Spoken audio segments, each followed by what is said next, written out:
Hi, welcome everybody. Thanks for tuning in for this latest Rootwurks webinar, Is the Legal Intoxicating Hemp Market in Peril? My name is Ben Hartman. I'm the content manager here at Rootwurks. I'll be your host for this webinar today. So one of the more interesting things you've probably noticed, or for sure noticed, in the legal cannabis world in recent years is the proliferation of we're known as intoxicating hemp products. These are products used with hemp-derived THC. They can be everything from gummies to beverages, flour as well.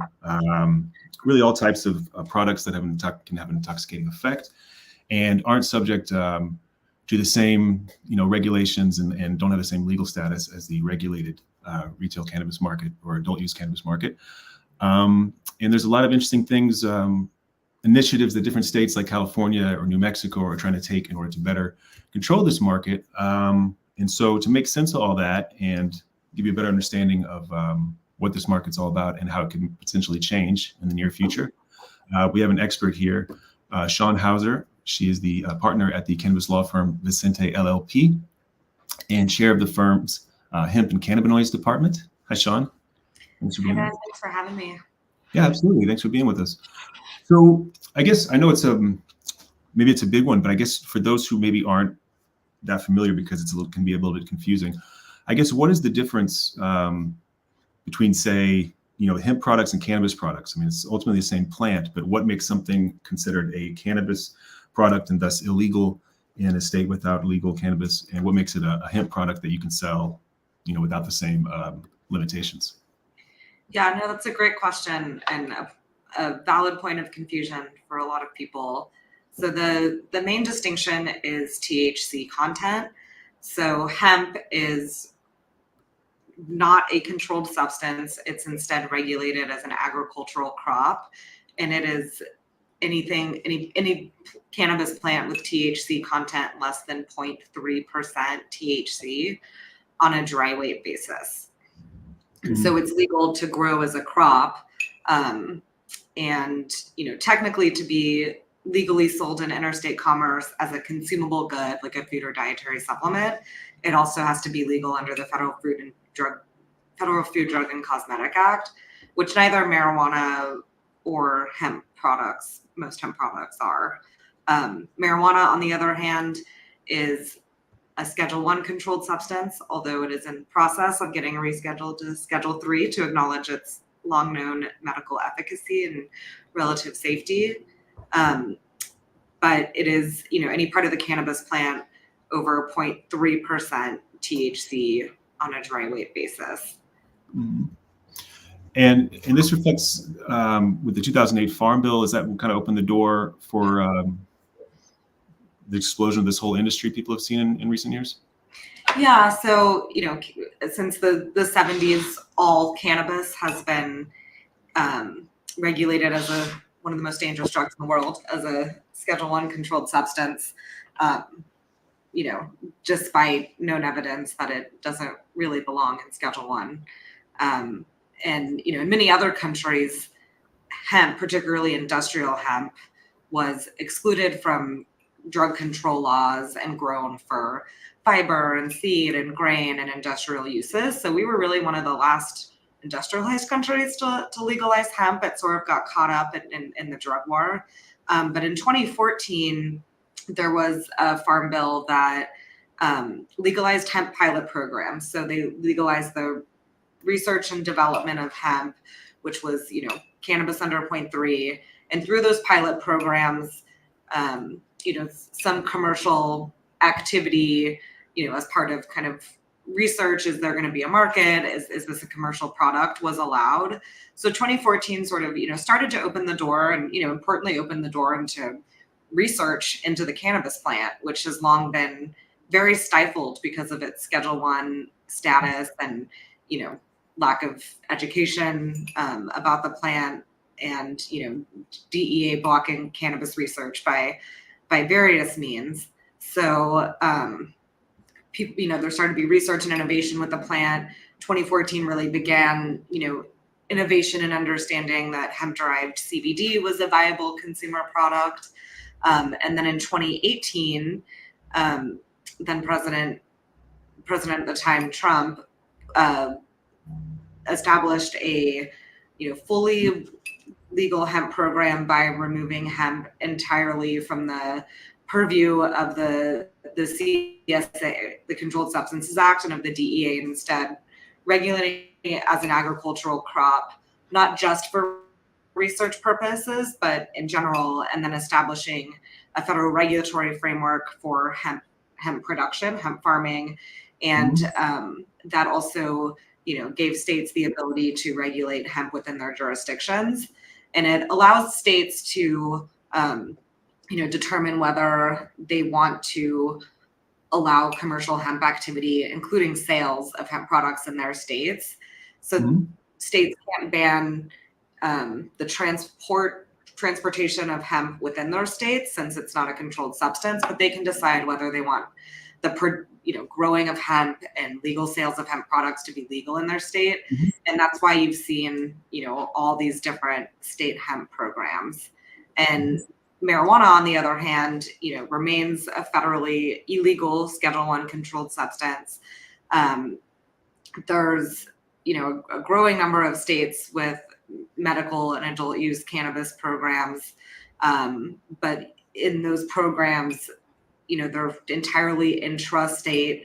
They are and they're operating under, unlawfully under the Federal Controlled Substances Act, and they're limited to selling, those marijuana products within a tightly regulated intrastate marijuana system.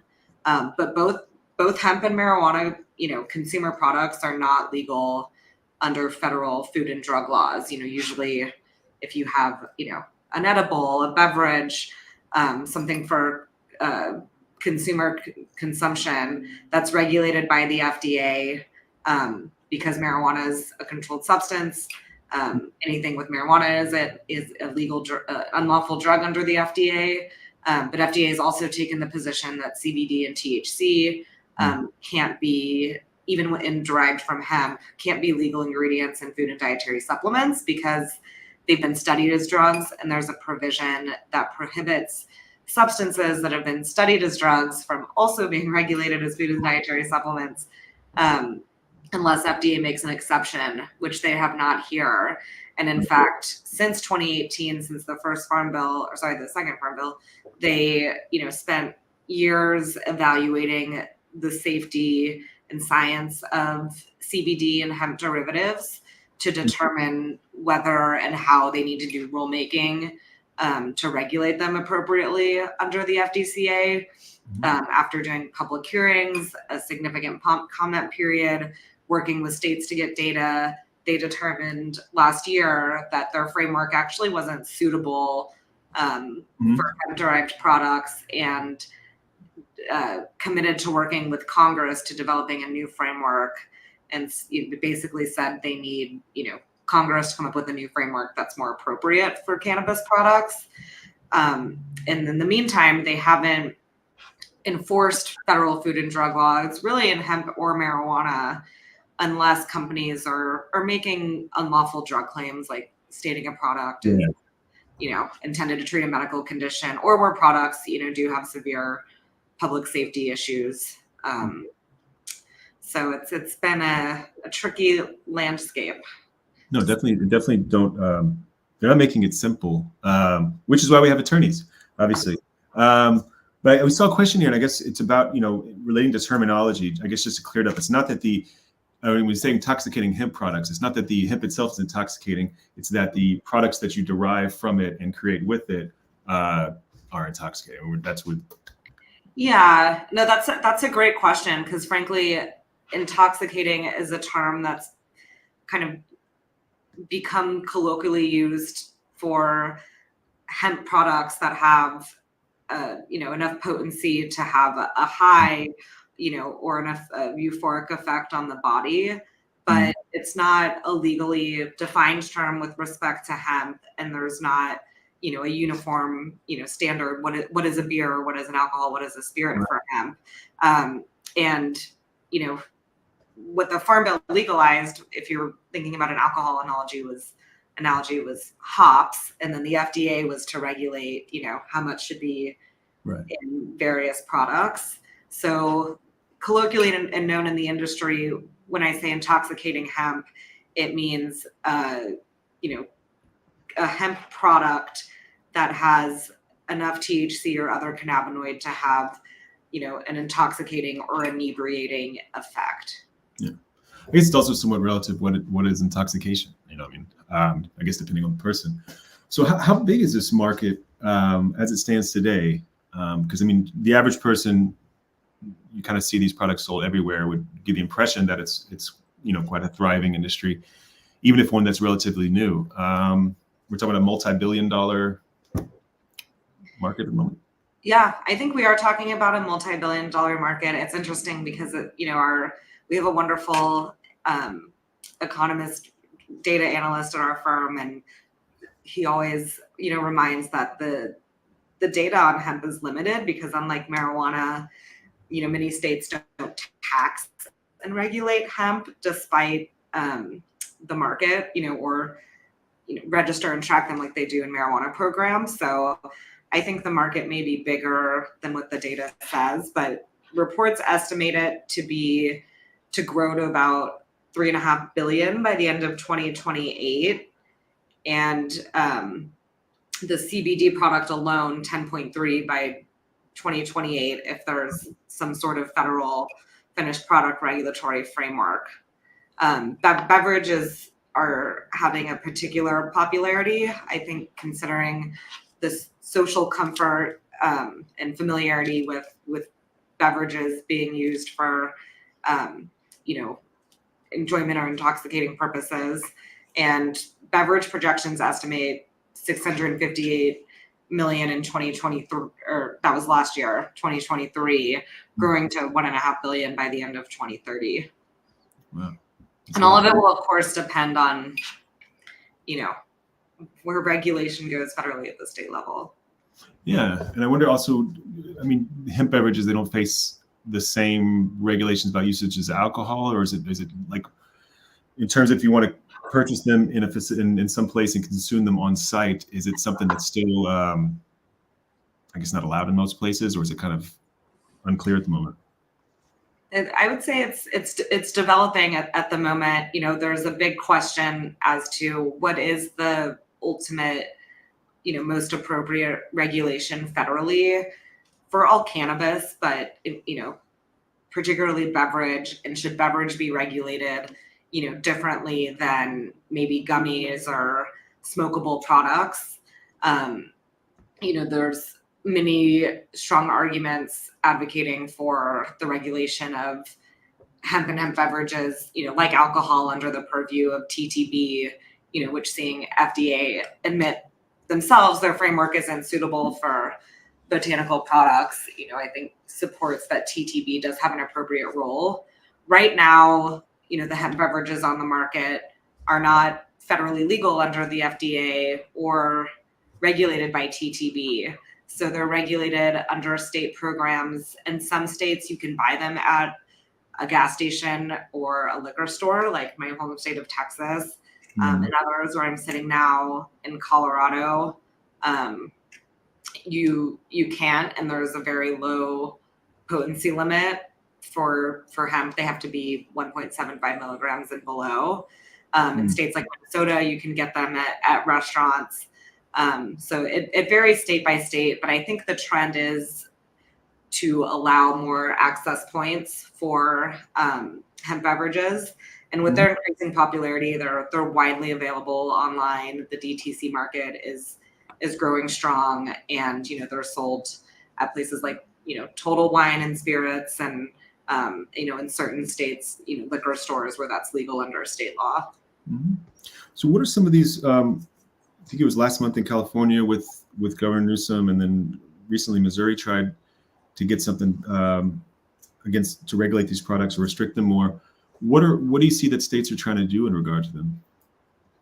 Yeah, so in the FDA's sort of, you know, vacuum here in finished product regulation, you know, the folks have innovated and the market is there. So the market has moved faster than the law. So states have really had to step in and regulate. And a number of states including, states like Colorado and Oregon, where there is a widespread accessible adult use marijuana channel, have regulated to put intoxicating hemp products in those channels, tried to draw lines between what is an intoxicating hemp product to go in the marijuana channel, and what is, a non-intoxicating hemp product to be sold more broadly at retail. California, took a more extreme approach in banning hemp products with any amount of THC, which is very difficult because even, hemp seeds that you would put on your food, like certain non-intoxicating products, things with high ratios of CBD, that aren't intoxicating will get swept into that. But it's an example of states, struggling to kind of regulate the market when, cannabis programs, are struggling, or there's more access and affordability in a different market, and when the federal government has left a vacuum in what should be uniform federal regulation. And so I think in a lot of states with both cannabis and hemp programs, we're seeing the tension between who gets to sell these products. They're essentially the same product, and is it fair for some folks to have to pay taxes and call it a controlled substance and be subject to stringent regulations, and others, be subject to lesser regulations and be able to sell in interstate commerce. And at the end of the day, it's about consumer safety and, which program has effective product safety regulations and age gates and, marketing limitations. And we've seen, good models of these in marijuana and hemp. And what we're seeing with hemp beverages and hemp products specifically is, in states like Tennessee and Texas, who were, probably not going to legalize cannabis until the federal government does. It's, served the market, but now they're, needing to make regulations sufficient. And, marijuana programs were designed for safety around THC products. So at the end of the day, the real solution, and hopefully long-term where we're going, is to legalize and regulate the whole plant. Because right now, we've got two products that are legally treated differently, but are really the same plant. Well, the safety aspect is interesting, because if it's with these products being in this kind of gray area and they're not regulated the same way, are they less safe or potentially less safe than the ones that we'll see at an adult use dispensary? Yeah, I mean, it certainly, can depend on the sophistication and, resources of a state regulatory program for hemp. But most marijuana programs, are structured with robust product safety regulations, seed to sale tracking, marketing standards, pesticide limits, all these, testing limits, different components to ensure product safety. Many of them have, THC limits, age gates, all sorts of, there are, really many FDAs on the state level, and, well-staffed agencies that manage licensing and enforcement of laws. With marijuana programs, when folks don't meet product safety standards, don't keep their licenses in good standing, market to children, there is significant enforcement. With the hemp programs, the challenges, even in some states that have tried to, adopt, age gating and potency limits and packaging and labeling standards, they're not equipped to enforce it. So Texas, and it's my home state, so I always pick on it. It's also, one of the biggest hemp markets in the country. There's very little testing of hemp products and enforcement of the state's very minimal product safety standards. So consumers don't, really have a good means to ensure that what is on their label is what's in their product. And, there's not enforcement around, does that product have microbials, contaminants? Has it been made with a dangerous chemical conversion process to make, a synthetic cannabinoid that we don't know what the safety implications are for? So regulation does matter. And I think what states without marijuana programs are seeing is that without a full regulatory framework for cannabis, it's challenging to, regulate and enforce a sufficient regulatory program to ensure product safety and to support consumer trust. Because at the end of the day, it's particularly confusing for consumers who, should be able to trust a label and, should know that what is a beer in Colorado is a beer in Texas. Right. So that's why, at the end of the day, a uniform federal framework is imminently needed. Mm-hmm. Yeah, because also I just think, just anecdotally, when you talk to people about the products sold down here, so I'm also in Texas, the ones sold at these stores and kiosks, I would say the average person, I wouldn't say suspicious or whatever, but they may have less confidence in them than maybe somebody in Colorado does about what they would buy at a dispensary. Just the perception. And there's also, in Colorado, which obviously has a very mature marijuana program, there's required trainings and licensure requirements to work in a dispensary to service a consumer. Like I said, robust testing standards and enforcement. And especially in Texas, agencies don't have enforcement and testing programs suitable for these products. And it's important for these products. With anything you're putting in your body, obviously, but certainly when you have an intoxicant or a THC, which needs to be consumed at safe levels, but also, when folks are producing synthetic cannabinoids, which are made through chemical conversion processes, and these types of processes can be done safely if you follow very specific standards that are often expensive, and that's not what most of the industry is following. Mm-hmm. Well, how is it, and you've spoken about it in a couple of different aspects, but how are these regulations or restrictions different? Like, for say the legal cannabis market versus the hemp products market. They're both dealing with the same plant, but what restrictions do hemp companies or producers not have that the cannabis companies do?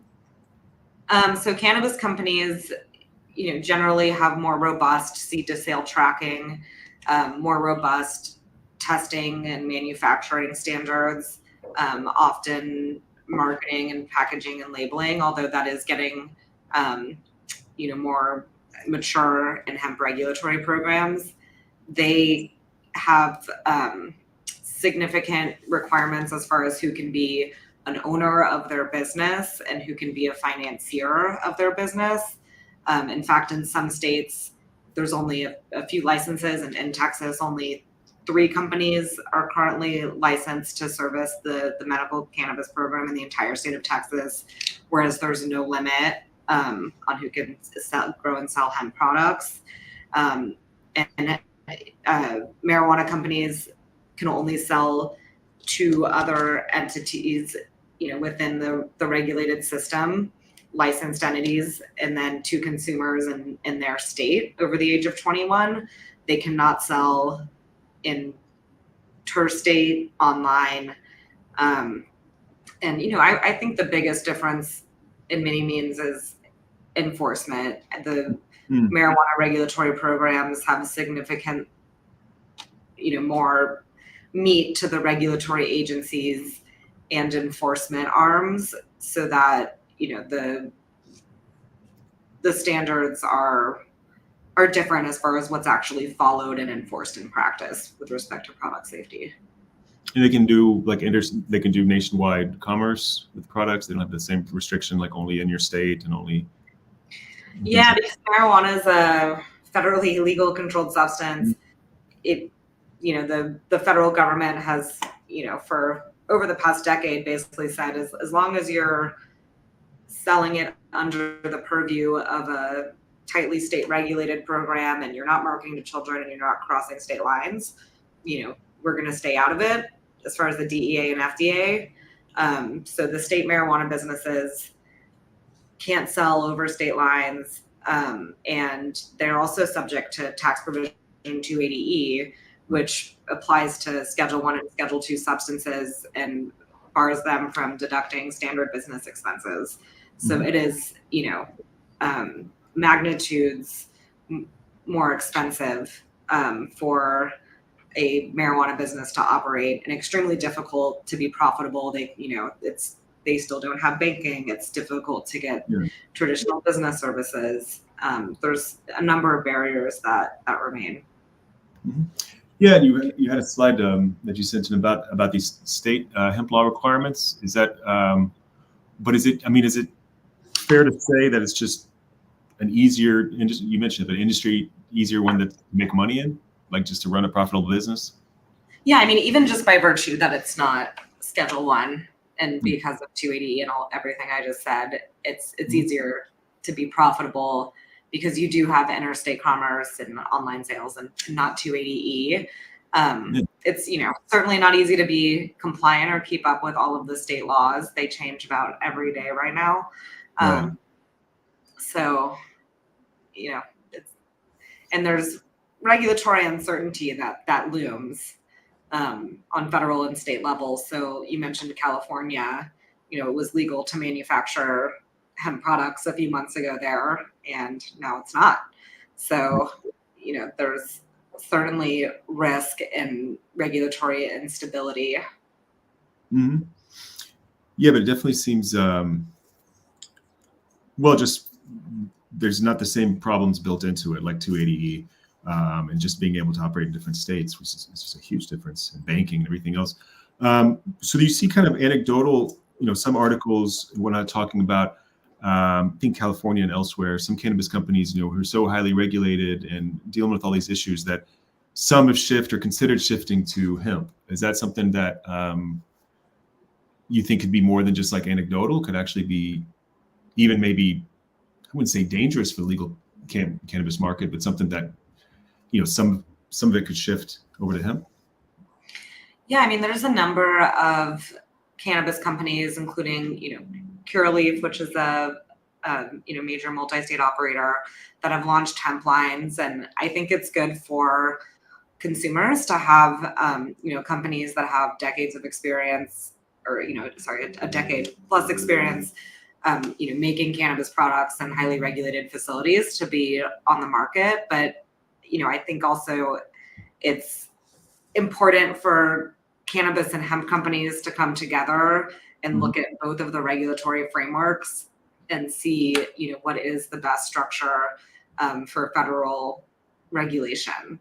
Because, there are things about the hemp framework that are certainly improvements to the marijuana framework and, insufficiencies in it as far as what's necessary for, product safety, and/or enforcement around it, that need to come from the marijuana side. But at the end of the day, it's, the most effective model is going to be federally clear standards and regulation of the whole plant.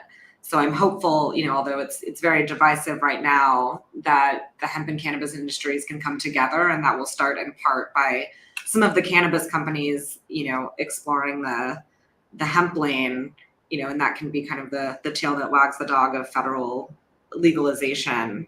And, those are the conversations that are happening now. And, we do have the benefit of all of these state laboratories of, experimenting with what regulation works and what doesn't. And I'm hopeful that the hemp and cannabis industries can come together as the whole plant towards federal uniformity. Yeah, one plant, one law, or something. The one plant solution. What about? Do you think it's possible that it could arguably like in states where there isn't legalization, like in Texas, that maybe for some people it reduces the impetus for legalization. You know, it's already filled this gap. You can buy products wherever, even without dispensaries. Or is it almost kind of could actually help the cause of legalization to some extent, because these stores and they're selling legal, you know, intoxicating products have kind of opened the door a little bit for the sale of you know, gummies and beverages out there, and you know, the sky doesn't fall, and it's been going on for a couple of years, or is it? It's unclear if it's helping or hurting, I guess. I think it's, you know, in some ways a double-edged sword. Like, I think it's helping in that, one, you know, it's getting consumers exposed to the market and educated, and we're seeing that, you know, maybe the federal enforcement priority 10 years ago was you had to stay intrastate, but they don't seem to be enforcing the law in interstate commerce and online. So maybe, you know, there's a more liberal approach to state regulation that we can be taking in marijuana that's better for the market and, you know, more practical for businesses and consumers, and still have product safety.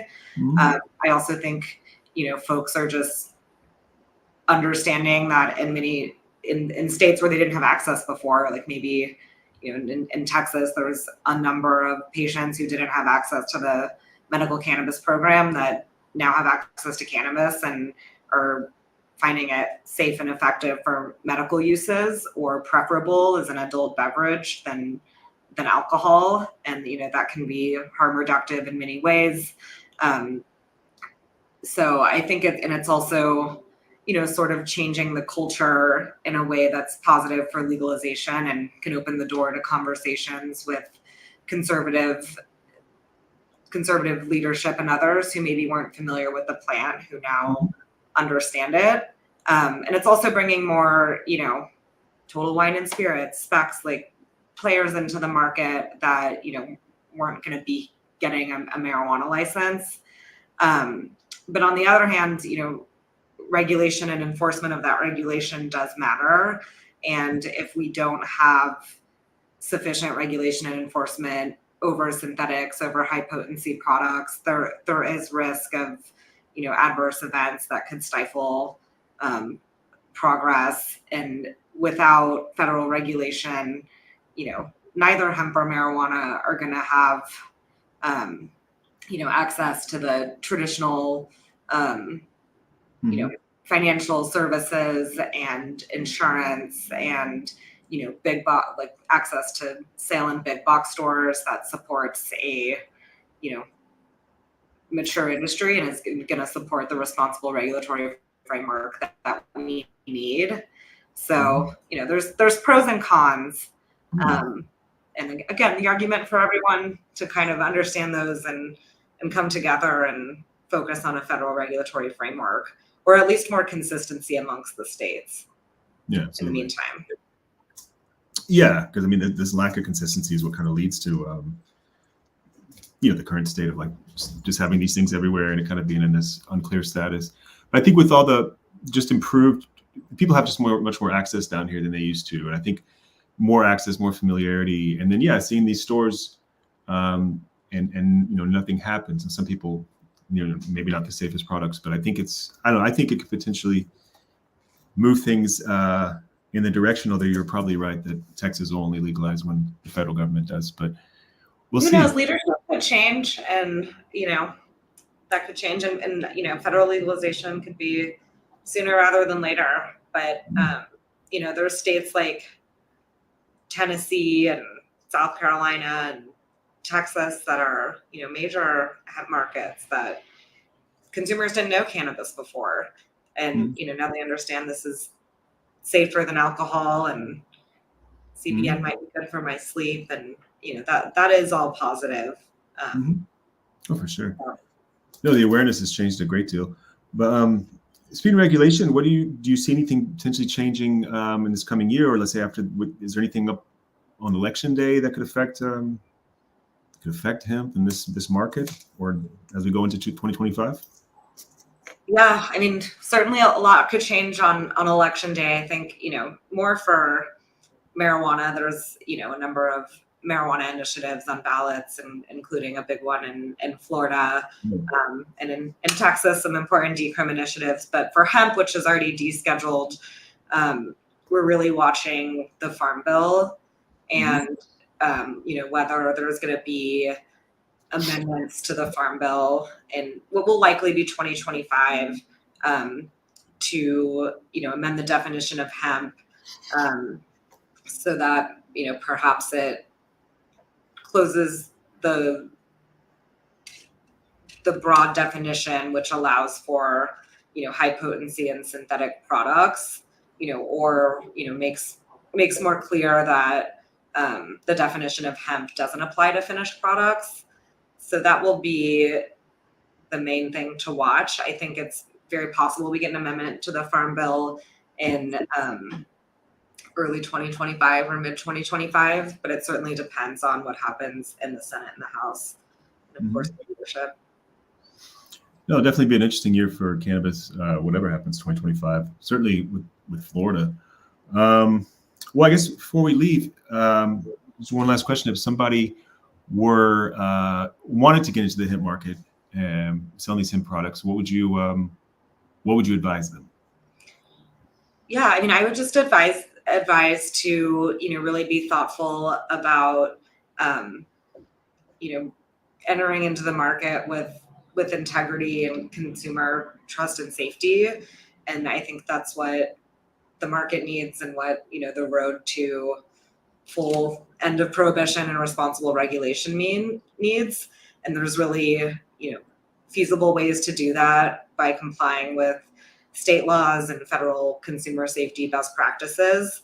And I think at the end of the day, working also together with allies in the hemp and cannabis industry, with your local agencies and government officials, to get them educated about the cannabis plant, about the market, and how to continue improving the laws, is a really important part of being in the industry, but can also be a benefit to business. So in saying that regulation does matter, and there's very feasible ways to comply, even though it seems the 50-state patchwork can seem very daunting. Absolutely. Daunting might be putting it lightly. Well, that's why, we always encourage people to get advice from people like you, Shawn, people like, the team at Vicente. If you tune in today and you want to learn more about what they're doing about hemp and cannabis law, and also some of the stuff that Shawn and others have written about the hemp market, go ahead and check them out online. You can go ahead and head over to rootworks.com to see more about what we do about cannabis safety education and compliance management. And also, we actually have a course we offer about hemp regulations, cover a lot of subjects we covered here today. You can go online on our e-commerce site, the workshop, and you can check that out. It talks about all these things like, what is hemp versus marijuana, regulations, best practices, and all that. It's put together by Cannabis Safety and Quality, CSQ. And yeah, it'll answer a lot of those questions and illuminate a lot of these things that aren't always extra simple. Shawn, thanks so much for being here with us today. Definitely a lot to consider. Thank you so much for having me. And if I can do a quick plug for, we're hosting a virtual rally tomorrow with Willie Nelson and family, watch from Texas, an important pre-election cannabis conversation. There'll be some wonderful star-studded guests, from Whoopi Goldberg to Margo Price to Rick Steves to my Governor Jared Polis. So I can send a link, but it should be a really important conversation around cannabis and hemp, and also a really good time. And I hope everyone gets out the vote and votes. Oh, there's like cannabis luminaries right there. You got Willie, Rick Steves. That's awesome. Yeah. A lot of wisdom coming from the Nelson family tomorrow. So we're excited. Awesome. And where can they find that? It's the virtual, you're hosting it on it'll be on Zoom, so I can put the link in the chat, or I can send it to you. Yeah, well, we can add it to the chat underneath the stream. Awesome. Okay. Well, that's great. And it sounds fun. Well, Shawn, thanks for being here. And yeah, all great takeaways for everybody. Thank you so much. Take care.